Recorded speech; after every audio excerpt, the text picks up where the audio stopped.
not her peer. Sometimes it can feel tenuous at best. I don't know.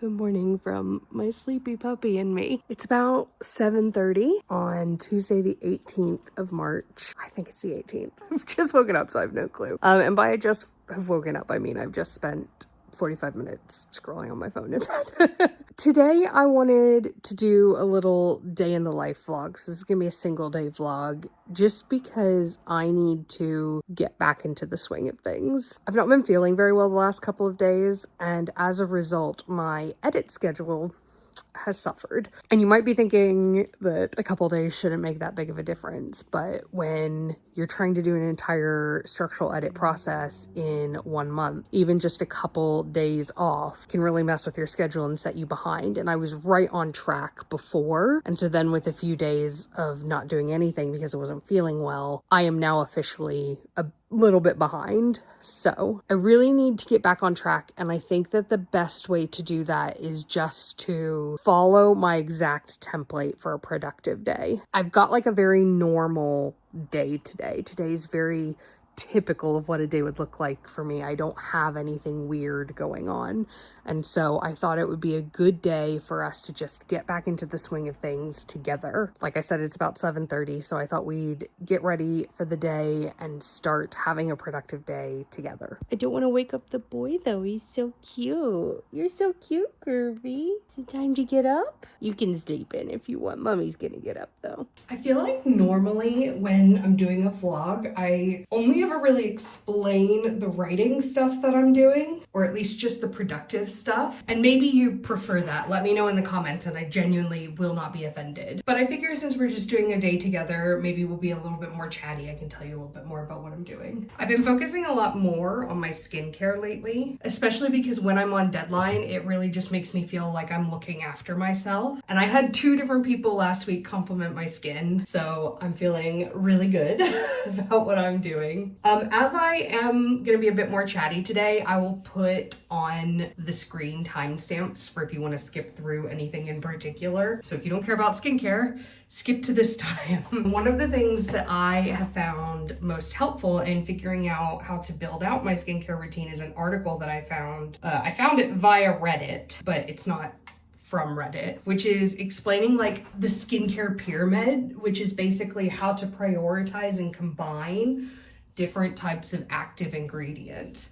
And I think since figuring that out, I've been able to create a skincare routine that isn't like too intense, but does actually feel like it's doing something. So in the mornings, I just cleanse with micellar water. In the evening, you'll see I'll do a double cleanse. One thing that I learned is that some micellar waters actually have solutions in them that aren't safe to leave on your skin. So I specifically got this brand because it's meant to be safe. It's the pink Bioderma micellar water. I did very little personal research on that. I just saw it online. That's what it said. So I just cleanse with that in the mornings, and then I use these peeled egg toner pads. I can't read you anything from the back because it's all in Korean, but that's what I use. Like I said, I double cleanse in the evening, and I just use everyone's favorite CeraVe Hydrating Creamed Foam Cleanser. So I'll do the micellar water, and then I will use that cleanser. And then my evening toner is the I'm From Rice toner, except on Sundays. Currently, I'm only doing it once a week when I will do a retinol. I'm gonna work up to multiple days a week. Honestly, I don't actually see any irritation doing this, but I don't want to jump in too intensely with the retinol. And then when I'm using the retinol, I don't use a toner with it because you don't want to be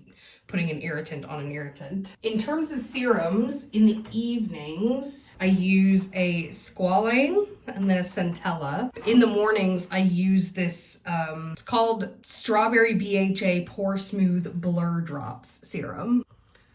So you can use this as a primer or as a serum. I've been using it as a serum. I don't know, it's nice. It's worth noting, I know I have a lot of redness in my face. I don't actually have anything in my skincare routine that's directly targeting redness, just because it doesn't actually bother me that much. And I think that the older I get, the more tolerance I have for things that my skin is just naturally doing. Like blemishes, dry skin, stuff like that. Like that's obviously not my skin at its best, but like I've always had really red cheeks since I was a kid. And so it would feel a little bit weird to just like be trying to fundamentally change the way that my face looks. That might sound really weird to some people, but like if I don't want red cheeks, I can cover it up with makeup. And a lot of the skincare that I do will help my makeup look better when I do my makeup, which I really only do for filming or for like special events. I'm just putting on my moisturizer. Sorry, I forgot to show it to you, which is the Pharmacy Honey Halo Ceramide Moisturizer. I use that day and night, but in the evening, I will mix in the tiniest bit of castor oil. The castor oil has been fantastic, but it is a very like intense, heavy experience on the skin, and I don't really love that, so I only do like the tiniest little bit.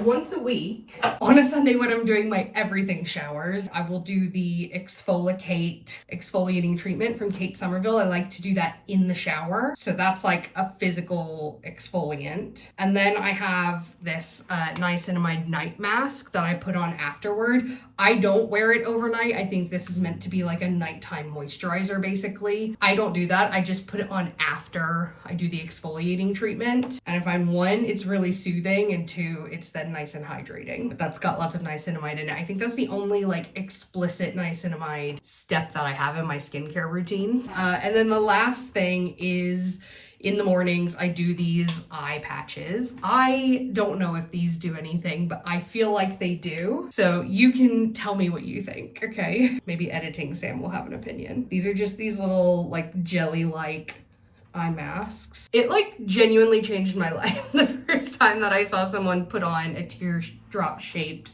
eye mask in this direction, because I always tried to wear them in the other direction, and it was always so hard because they didn't like fit around my nose and stuff. And this just like changed the game. I don't know if this is how you're supposed to do it, but saw one person do it and I'm never going back. It's so much easier to wear. So these have hyaluronic acid and caffeine in them, and so they're meant to be like helping with any puffiness or stuff. So I've put these on and I will wear these for 15 to 20 minutes. So that's my skincare. My hair care on a day-to-day basis is pretty minimal because I don't tend to style my hair other than just like putting it up. I do try to brush it once a day just because my hair is very thick and it can get tangled quite easily. But because my hair is very thick and coarse, I actually only wash it once a week. So I wash it when I do my everything showers, which is usually on Sundays. And when I do that, I use the Aveda Cherry Almond Shampoo. And then most weeks, I will use the Olaplex number 8. So I'll put that on while I'm in the shower, do all my other stuff, and then rinse it out. But once a month, I use the K18, but that's like a leave-in. And so you just don't use conditioner in your hair in the shower, and then you come out and you towel dry it, but you wait for it to just be damp, and then you use this. I've been using and really liking the Jonathan Van Ness Air Dry Cream. I almost never use heat, but when I do, I use a heat relief spray. Most weeks I remember to do hair oiling before I do my wash. And then the only other thing that I do to my hair is sometimes I will use this Aveda Dry Remedy Oil. This lasts me ages. Like, you can see how much I've used of that, and I've had this for like 8 months maybe, because I don't use it all the time. But you can see how after brushing it out, like my hair's just got that little bit of frizziness in it. It's actually quite smooth and shiny today compared to usual, but I will use a tiny bit of this anyway. You have to be really careful not to get too much of this, or really any of it, towards the roots or your front pieces. Anything that you touch, you really don't want to get this on because it can start to look and feel quite oily if you do. Just doing a quick run through of that. And the smell, I know you can't smell it, but like, it is truly incredible. It's like a rosemary, maybe? I don't even know what the smell is. I'm really bad with like knowing what fragrances are. I realized I didn't mention sunscreen. I'm really bad about sunscreen, if I'm being honest. If I know that I'm gonna be going out, and especially if I've done retinol the day before, I will use a sunscreen, but the one I have at the moment is the Glossier Invisible Shield, and I hate this. It feels so heavy and greasy on my skin. I think what I ideally need is like a moisturizer SPF all-in-one. So if you have recommendations for lightweight SPF or moisturizers that have SPF in them that you really like but are still gonna have like the ceramides in them, let me know, because I do need one, especially now that it's getting warmer and sunnier outside. I'm gonna need an SPF.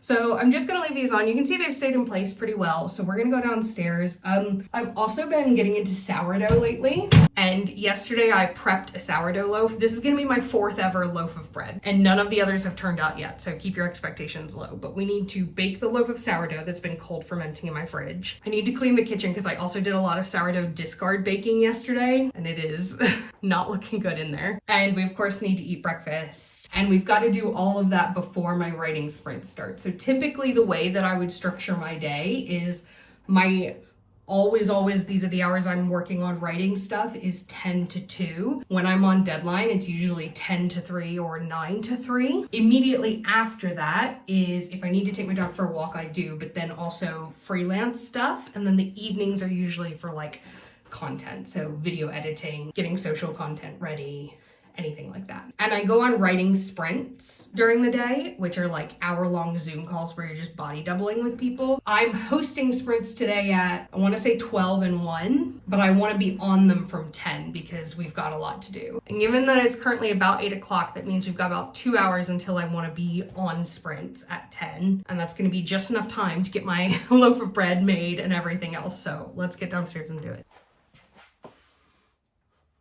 Let's fix this.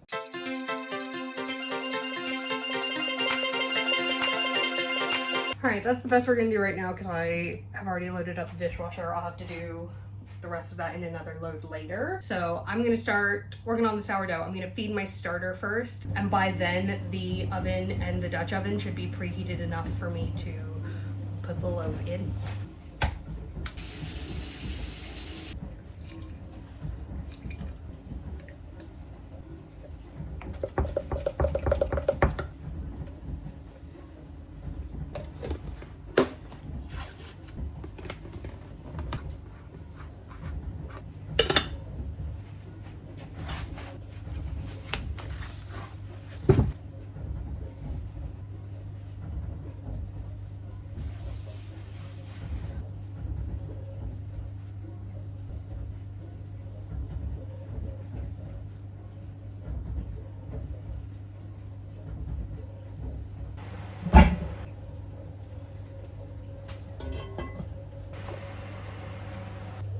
Okay, I've ditched the eye masks, so you can tell me if you think that that had any impact whatsoever. But I'm now making myself breakfast. I have the same thing for breakfast every single day.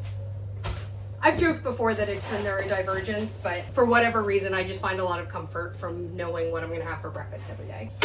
And if you've seen any of my vlogs, you probably will have seen me like making breakfast, but I don't really get into it. And I think as a person in a bigger body, there's this pressure that like if you're gonna show what you're eating, that you have to be like either super healthy or you have to be able to justify it from a health perspective. And there are things about my breakfast that are just purely for enjoyment. And I have them every single day. Little plasticky cheese slices. I have them on my breakfast every single day. And I just like, I don't want to have to apologize for that, so I'm not going to. And if you comment mean things about it, I will remove your comments. But when I was in the throes of my eating disorder, I remember how many like what I eat in a day videos I saw, or even just vlogs where people showed what they were eating, and how harmful it was to only ever see like dietitian approved choices. Because regular people eat in regular ways, and like I am a very healthy person. Like I have had blood work and full workups done recently that tell me that the lifestyle choices that I am making are not making me unhealthy. So I don't feel any shame in showing you what I eat. That's what I've decided. So every single day I have the same thing, which is a slice of sourdough toast. I do not make this sourdough. That's part of why I'm trying to learn to make sourdough, is so that I don't end up spending 4 pounds on sourdough every single week from our local bakery. So I have that sourdough and I have it with 2 slices of plasticky cheese on top. It's not always 2. I basically just cover the surface area of the toast. So when I'm at the beginning of the loaf, I actually use less because the slice of toast is a little bit smaller. But right now I'm using 2 because I've cut this from the middle of the loaf. You can't see what I'm doing.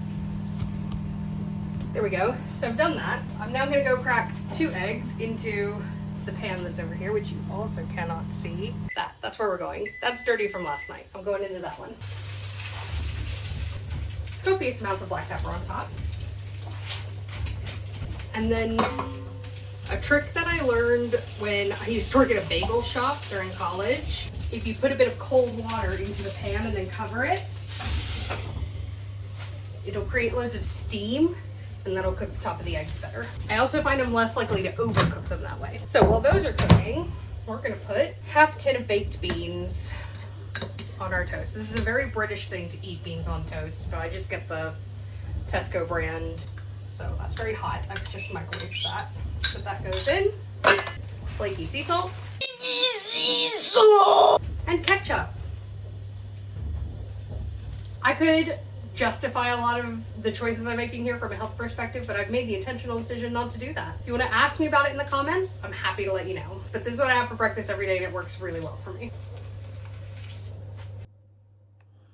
Section. It's stuff that needs to go in a cabinet downstairs from all the travel. It's stuff that needs to go in our medicine cabinet and stuff. So this needs to be organized. And this room looks like this right now, but this... I just realized that in trying to bake my loaf of sourdough, I turned off the oven in the middle of it. Basically, our oven's kind of broken so that the fan is like permanently on, and so we turn it off at the like plug every time we use it. And we have a gas hob, so to turn the gas on, you have to turn the electric on so that it catches. And so normally when I'm making my breakfast, I turn it on at the plug, turn the gas on, and then immediately turn it off at the plug because the gas will just keep going. I did that with my bread in the oven. No. So I'm just gonna have to guess. Like, I think it was in there for like half of its time, maybe. No, less than that. It was probably only in there for like 10 minutes before I turned it off. And then it was like 15 minutes since then. So we're gonna say that it needs another 15 minutes with the lid on. I mean, this is not gonna be a good piece of bread as a result, but we're gonna try. Alexa, set a timer for 15 minutes. 15 minutes, starting now. And then based on what it looks like when I take the lid off, I will decide how long I then want to bake it at with the lid off. I don't know. This is horrible. I'm so annoyed. I'm hoping that the Dutch oven will have retained enough heat that it's not stunted it too much. I'm so annoyed. I'm so annoyed. This loaf was looking so much more promising than all of the previous ones. I'm so pissed off at myself. That was very annoying. Anyway, in case you didn't believe me that I have the same thing every single day, I just blindly went through my routine and turned the oven off with my sourdough in. I'm so mad. Okay, it's about to be the moment of truth. Alexa, cancel my timer. 15-minute timer cancelled. Okay, it's not flat. Okay, I think I'm gonna only put it in for like 15 minutes with the lid off. I don't want the crust to get too thick, and I can tell that maybe because of the cooler temperature, it has already started to develop a little bit of a crust. Oh, I don't know. It definitely needs more time. My scoring looks really cool. I don't know, I'm tempted to actually put the lid back on for a bit. I'm gonna do another 10 minutes with the lid on, and then maybe I'll take the lid off for 10 to 15 minutes. And I think in the meantime, let's go upstairs and start getting our to-do list together for the day. Okay, so when I did my weekly reset on Sunday, I put together my to-do list for the week, but I didn't this time, like I usually do, break that up into the different days of the week because I still wasn't feeling well, and so I didn't know when I was gonna be back at it. So now I need to create my to-do list for today, and I will need to do that for subsequent days as well, though I'm not gonna worry about that right now. Just worried about today. Like I said, I chose today as a good vlogging day because it's a very typical day for me. Everything that I might normally have to do, I have to do. The thing I don't have to do is make dinner because I made dinner last night that will last us for the rest of the week. That's why there's so many dishes, is because we've got one thing that we tend to make quite a lot.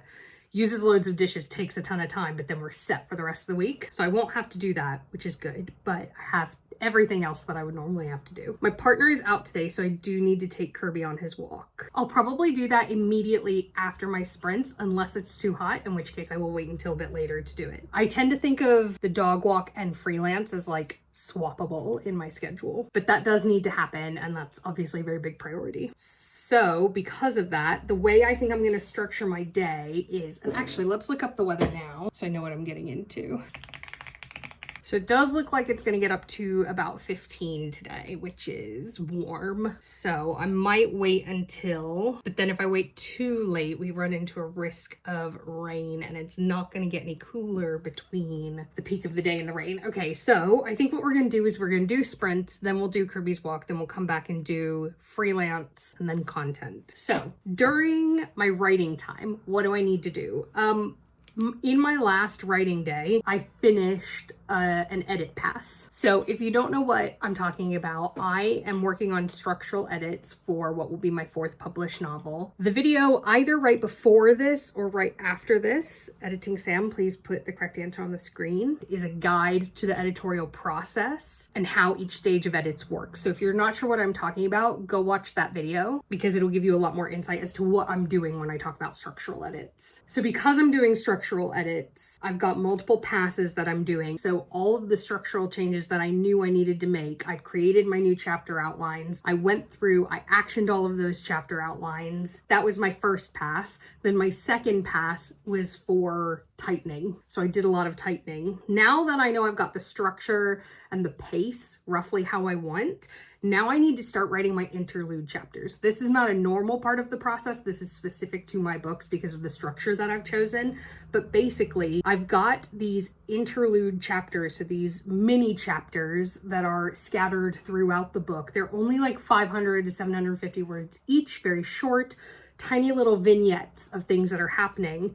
And what they are is they're actually the Dungeons and Dragons campaign sessions that my characters are playing, written out as if they're fantasy. This is just part of the books. It's part of, I think what makes them fun. But the reason why I haven't written those yet is because I need to know structurally what the main story looks like so that I can identify where these interlude chapters are going to go. I like to put them at time jumps or kind of major act breaks. And so I need to know exactly where they're going to go and what's happening in the story around them. And that's because whilst they are their own story within the story, I want them to reflect what's happening in the main story, at least emotionally, if not in terms of plot. The last writing day that I had, I finished my pacing pass, and then I planned out all of my interlude chapters. So I already had them somewhat planned out, but until I had the structure nailed down, I couldn't plan them out in great detail. So I created outlines for them during my last writing session, which is great. However, one thing that I realized I need to do is I have a YouTube video that I actually need to watch because I want to leverage something in the sort of story within the story that I've actually never encountered in D&D. It's something that I know exists. I think it's from the Curse of Strahd adventure, but I have never used it before. And it's basically the D&D version of a tarot deck. And so I want to watch a video explaining how that works so that I can use it within the story in a way that feels correct. So I have that YouTube video I need to watch. So I think it's called the Taraka deck. I don't know if I'm saying that right. And then I would really love to so I have 9 of these chapters. The first one is already written. So I would like to at least write the second one, which is chapter 9. That is what I would like to achieve during my writing session today. After my writing session, I will take Kirby for his walk. Then I will come back and have my freelance time. Typically, I will spend anywhere from 0 to 3 hours on freelance work in a day. Today is a lower requirement day just because I'm waiting on like client approvals for a lot of my projects. I've not got anything that I'm like deep in the drafting stages of, but I've done that on purpose. I've kept March quite light touch. I've only got a couple projects that are like ongoing that I'm kind of keeping ticking over. I've not taken on any new projects in March because of my deadline. So the freelance stuff that I have to do today is actually more just some admin. So I need to do some invoicing and I need to follow up on a couple of inquiries, maybe put together a couple of quotes. Because of who I am as a person, I am going to put sourdough on the list and then immediately tick it off. And then finally we have content. So I need to edit the video that I was just talking about. I'm trying a couple new things in the editing of this. So it's going to be like a multi-day edit. So I don't need to do the whole thing today, but I need to do some of it. Just domestic maintenance stuff. I need to do another load of dishes because that kitchen is horrific at the moment. And I never feel like I can do like surfaces and stuff like that until all the dishes are done. So I need to do another load of dishes at least. And then my partner can do the rest this evening. And then the last thing I'm going to put on here is I like to have at least a little bit of time for hobbies every single day. Even when I'm on deadline mode like this, part of the reason that I became a full-time writer was so that even on deadline mode, I could still feel like a person. So what I want to do today, the hobby related thing I'm putting on my to-do list, is I need to finish the ribbing on a cardigan I'm crocheting. So basically my to-do list in the order that I'm gonna do it is I need to watch the Taraka deck video. I need to write chapter 9, take Kirby for his walk, do some invoicing and inquiry follow-ups, then probably do the dishes, edit the edits video, and then finish the ribbing on the cardigan. I have an audiobook that I'm listening to, and I should be able to finish it while I'm finishing the ribbing on the cardigan because I've only got like an hour and a half left. My timer is just about to go off for the bread, so let's go downstairs and see how that's looking, and then we'll come back up and get on the 10 o'clock sprint.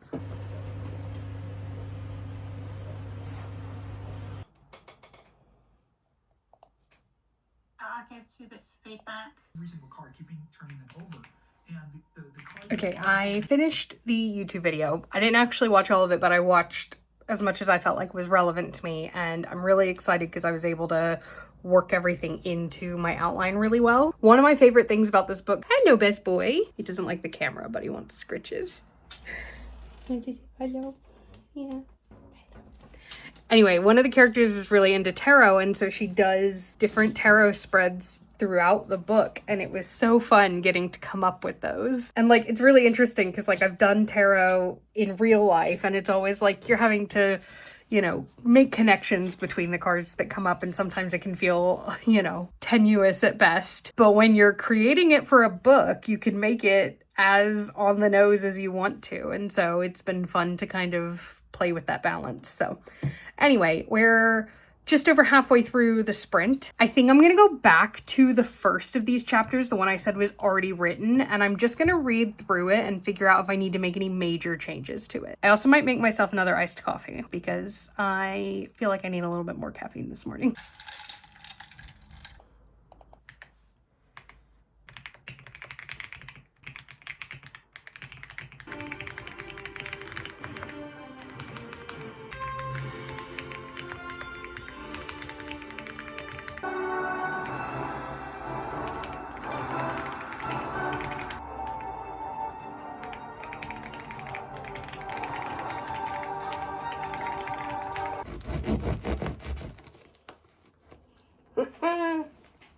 This is definitely the best loaf I've done yet. It's still a little bit wet on the inside, but I think that might be because of the baking snafu. Oh, I'm so pleased with that.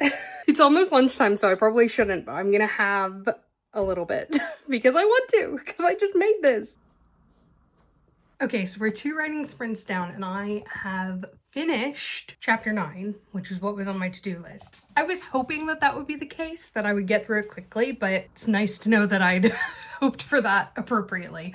So I am going to move on to the next one, which is going to be chapter 12. It is really interesting because like I usually write contemporary romance. I mean, that's what I'm writing now. These scenes are just different because they're fantasy. And from a copyright perspective, all of this stuff in theory is taking place within the worlds of Dungeons and Dragons, but it's not copyrighted material. So the way that I was advised to approach this by my publisher's team for my very particular situation, this is not legal advice, was that I could like describe things that are in D&D, but I can't use the copyrighted terms. Wizards of the Coast, which is who owns D&D, and they're in turn owned by, I think, Hasbro. They have like an open gaming license that means that you can use D&D stuff for commercial use. Again, not legal advice, but to be safe, we decided that I wouldn't use D&D terms. So I have to like work on the way that I'm describing things. So for example, in this scene, the one I just wrote and in the next one, there's this group of like nomadic people called the Vistani, and I'm trying to incorporate them, but I can't say Vistani. I can't talk about how they're travelers of the mists of the Shadowfell, because that's all D&D specific language. So instead I'm just trying to call them travelers, but then travelers is a specific group of people within the UK, so I have to be careful about how I call them. So yeah, I'm trying to get things right.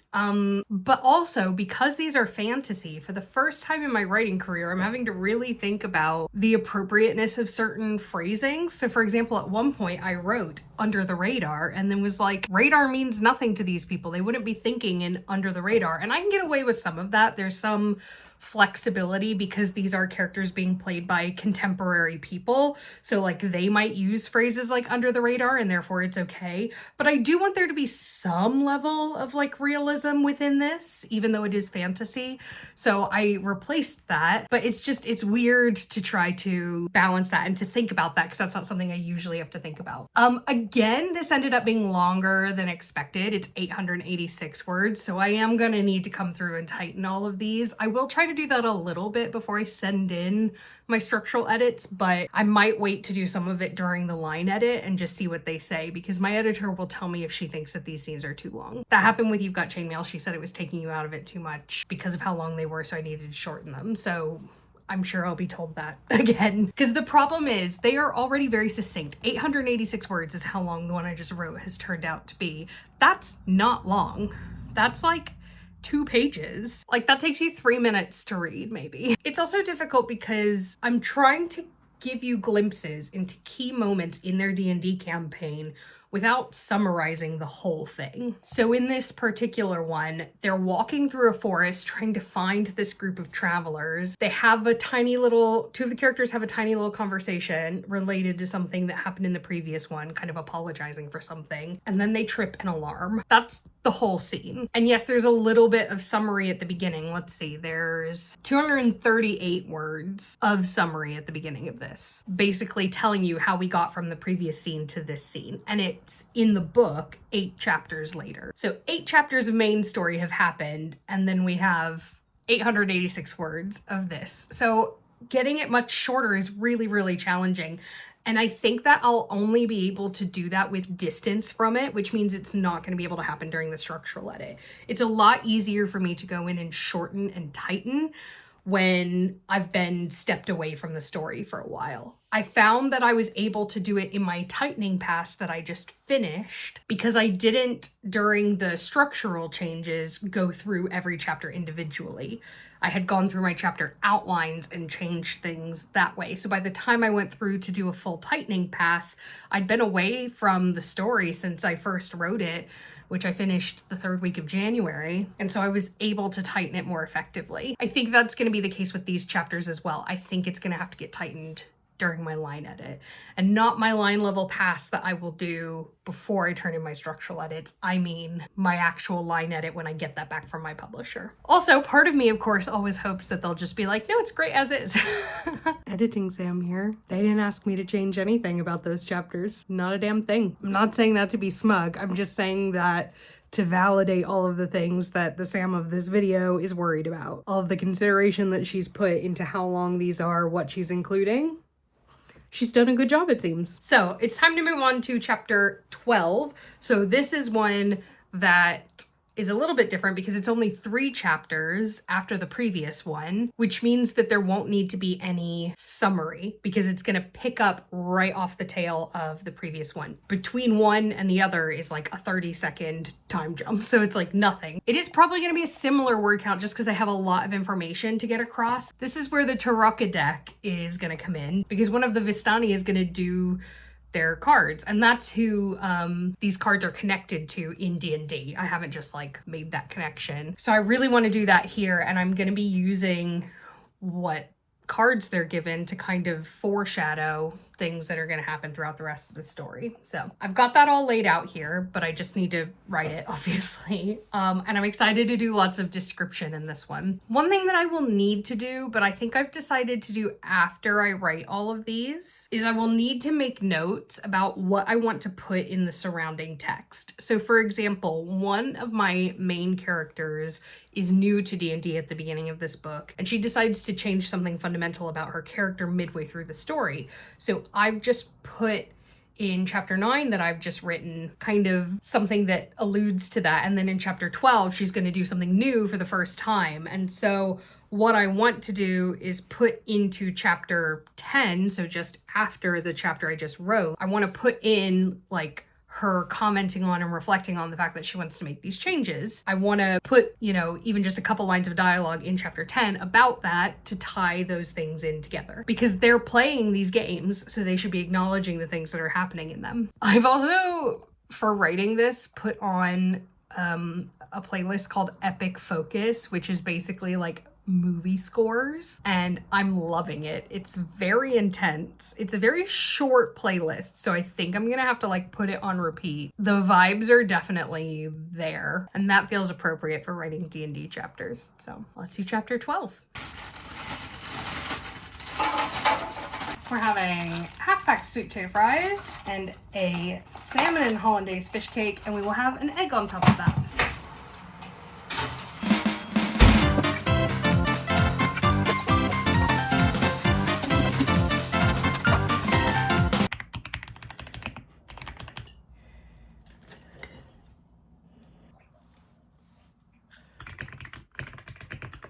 Okay, I have finished chapter 12. It's about halfway through the last sprint of the day. I'm done with lunch.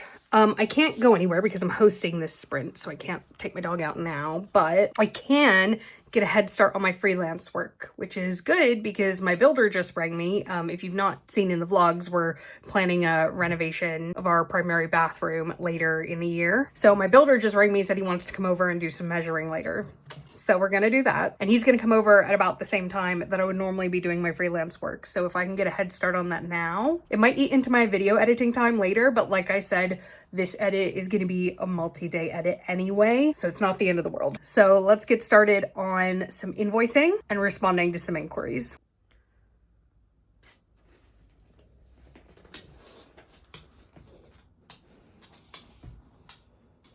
All right, freelance admin is done. I did have to send out 2 invoices.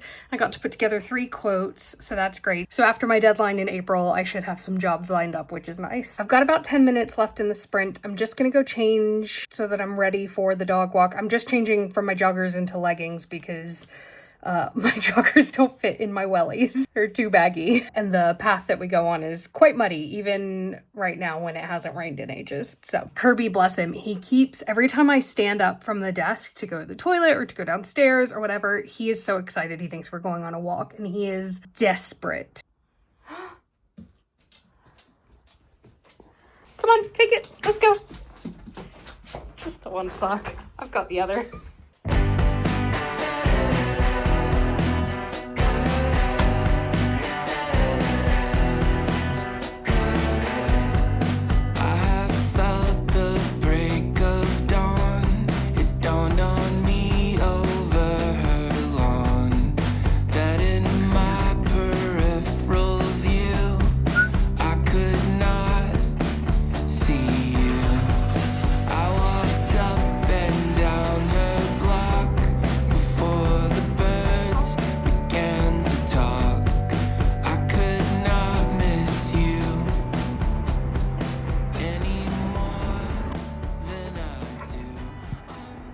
It's getting warm enough out there that I'm either gonna have to start taking water for Kirby on the walk because all the water is dried up, it seems. I did not mean my wellies. Or I'm gonna need to start enacting summertime protocol and taking him earlier, maybe before sprints. But we are back. It was a good walk. And now I'm making myself a smoothie. Usually I have smoothie packs prepped, but I need to make more probably tomorrow. So I'm just using this like frozen smoothie mix that I got at the supermarket. This is like my backup. Throw a bit of that in there. And we've got easy peelers. I'm going to throw some of that in there. You can't really see, can you? I'm very bad at framing my shots today. You're welcome for this like side boob action. Peel this, chuck the whole thing in. So normally when I make my smoothie packs, I have all of the fruit and the yogurt frozen together just because it makes it easier to then just dump it into the blender. I can do that. I don't have that now. So we've got Greek yogurt. We're going to do a nice sized spoon of that. And then I do vanilla collagen powder. Maybe this is why my skin's looking good. I don't know. Just 1 scoop of that. I don't like the vanilla in anything else. It's disgusting, but in a smoothie, it makes it taste like a milkshake. So I'm into it. And then we've got coconut milk drink. Not coconut milk like what's in a can, like this kind. You can add more of that in if we need to for texture. Let's give that a go. There we go. That looks like a pourable consistency. Or it's a bit thick, but there are worse things than your smoothie being thick. Cheers. Oh, that's so good. I don't know if anyone else is like this. And again, my partner would probably tell you that it's the neurospicy, but I like to have like set things for everything I have. That didn't make any sense. I mean, like, these are my smoothie glasses. I would probably not have anything else out of these glasses, and I wouldn't want to have my smoothie out of anything else. Like, if I had to, it would be actively uncomfortable for me. Like, I'd get over it, but I'd be very annoyed. I want to talk to you about the collagen powder, because I was very skeptical about this stuff. Everyone was like, it's so good for, like, your skin and also for your health and all of that. And, like, maybe it is making my skin look good. I don't know. It doesn't look good right now because I'm very red from the walk, but my skin has been doing pretty well. But what I will say is, since I started having these smoothies, I have noticed a massive improvement in my executive function. So my ability to just do things, to initiate tasks, and to focus. Like, my brain fog has been so much better, as in, like, there's less of it. It might be the collagen powder. It also might be that I'm now getting 3 more portions of fruit and veg a day than I was before, which was why I started doing these smoothies to begin with. Not for the collagen powder, it just happened to work out. It was so that I would get more fruit. And since then, my concentration has been, like, so much better. My mental energy has been so much better. And, like, it's not perfect. Like, I still have up and down days. My cycle still impacts it, stuff like that. But I have noticed a significant difference, and this is the only change that I made within that time. Highly recommend having a smoothie break for yourself. It doesn't have to be like a kale, avocado, carrot smoothie like Gwyneth Paltrow wants you to have. Literally just fruit is fine. Like, this made me so happy, actually. Also, another thing I'm gonna have, is it in here? Nope. Wrong container. I made so many sourdough discard recipes over the weekend. I made a chocolate chip cookie. Well, I'll just show you all of them. So I made coffee cake, which, if you're not from the US, you're probably thinking of the wrong thing. That's not coffee cake. That's chocolate chip thing. So I made this, like, chocolate chip cookie bar situation. It's, like, kind of falling apart. It's very crumbly, but you see it's, like, kind of like a cake, but it's chocolate chip cookie. So I made some of that. I sent half of it to my partner's office today because there was so much of it, but I'm just trying to find recipes to use with my discard. That one's actually not my favorite. If I'm gonna have a cookie, I want a cookie. I want the texture of a cookie.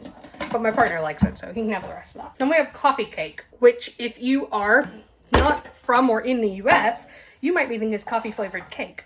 You would be wrong. Now, this one hasn't actually turned out very well because all of the crumble topping sunk into the middle, which has never happened to me before, but maybe it's a sourdough starter. But this is basically like a tangy, like, sour cream cake with, like, cinnamon sugar crumble topping and, like, a cinnamon sugar filling as well. I will probably have one of these after dinner. Have a bite right now. Oh, it's so nice. It looks bad, but it tastes so good. And I hate when things like that happen because I would have happily sent this to work with my partner, but because it looks so bad, I don't want to. And then I also made banana, wheat bran, and pecan muffins. I was skeptical about these because, one, wheat bran sounds disgusting, but actually the flavor and texture is better than I thought it would be. And also because I'm not, like, the biggest banana person at the best of days, but these are actually really nice. I made blueberry blueberry sourdough discard muffins last week. Made like 3 dozen of them, and they were all gone by the end of the week. Not just from us, we took them other places, had some friends over, stuff like that. But I was like, you know what? I'm just gonna gobble these up if they're here. So let's make muffins that, like, I will reach for as a snack, but are just a little bit more healthful than the blueberry ones, which were basically just blueberries and sugar. I'm gonna have this with this. I'm just gonna let myself chill for the next, like, 15-20 minutes. I don't know exactly when my builder's coming. I told him I would be ready for him from, like, 4 o'clock, but he's gonna tell me when he's on his way, and it's 4:12 and he's not done that. I'm gonna let myself watch YouTube, just like you're doing. We'll watch together. I'm gonna put on Netflix instead. I have been rewatching Parenthood, which was like an NBC show from like 2010, 2009, something like that. It was like 7 seasons long, maybe. It's a very like comforting show to me overall. I don't know that it's aged the best. I mean, there's little things like, you know, one of the characters dressing up as a Native American for Halloween, that kind of thing. But also, I think the biggest thing is like how they handle Max's Asperger's diagnosis in season 1. Which, like, first of all, Asperger's doesn't even exist anymore. But the way that they handle it is very, like, this is an 8-year-old kid, but they're acting like he's been diagnosed with terminal cancer. Everyone's so sorry for them, and there's something wrong with him, and it's really, really problematic the way that they talk about it. They also seem to be like actively promoting Autism Speaks. Anyway, so that part of it is not aged very well. That said, I'm really enjoying my rewatch. I'm like midway through season 2, and it is very comforting. Mae Whitman is phenomenal. Lauren Graham is basically playing Lorelai Gilmore Mark II. Dax Shepard, before someone handed him a podcast mic and he got a little bit insufferable, he's in this and he's fantastic. When he gets emotional in this show, I get emotional. Actually, Mae Whitman's one of those actresses as well for me. When she cries, I cry. And this is very much like a dramedy. And so there's a lot of intense stuff that happens. So I'm enjoying it, even though there's parts of it that kind of rub me the wrong way now. So I'm going to watch that until John, my builder, comes. I cannot wait for daylight savings in a couple of weeks because I'm ready for it to still be light at 5:45. Very light time.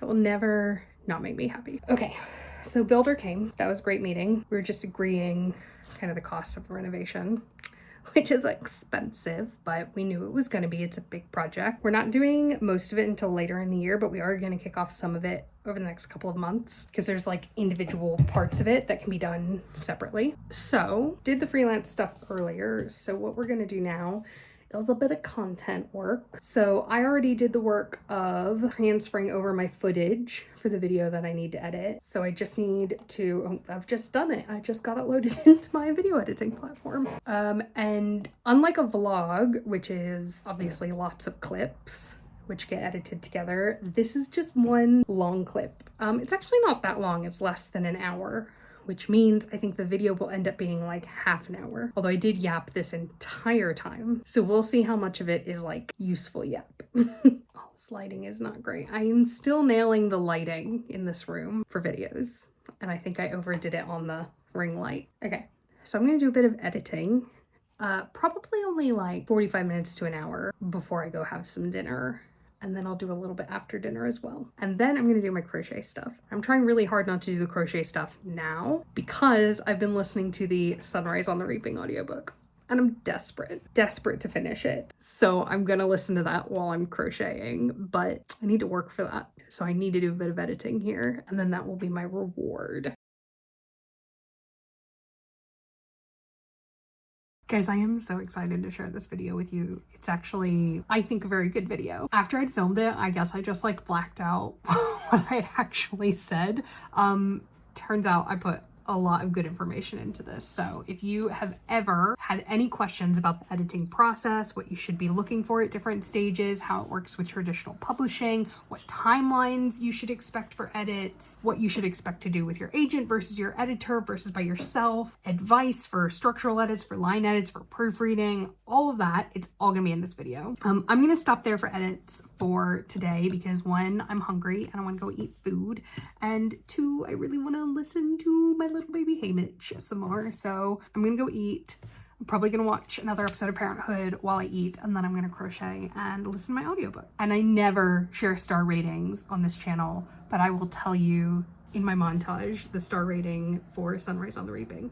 I'll do it. I don't care. Even if I end up hating it, it's punching up, so it doesn't matter. Suzanne Collins doesn't care. I am not her peer. Oh my God. This has been definitely a very productive day. A really good kind of kick back into productivity mode. I've only got a couple of weeks until my deadline for my edits. I'm gonna start vlogging a few days out so that you can see if I'm able to finish it or not. If I make my deadline, I don't know. I also hope that you've enjoyed coming along and seeing a normal day in my life. It's been a very normal day. I mean, aggressively normal maybe, at least for deadline mode. So I hope that you enjoyed it. Let me know in the comments what else you would like to see and if you prefer the chattier vlogs or if you want me to stop yapping. Thank you for watching. I'll see you next time.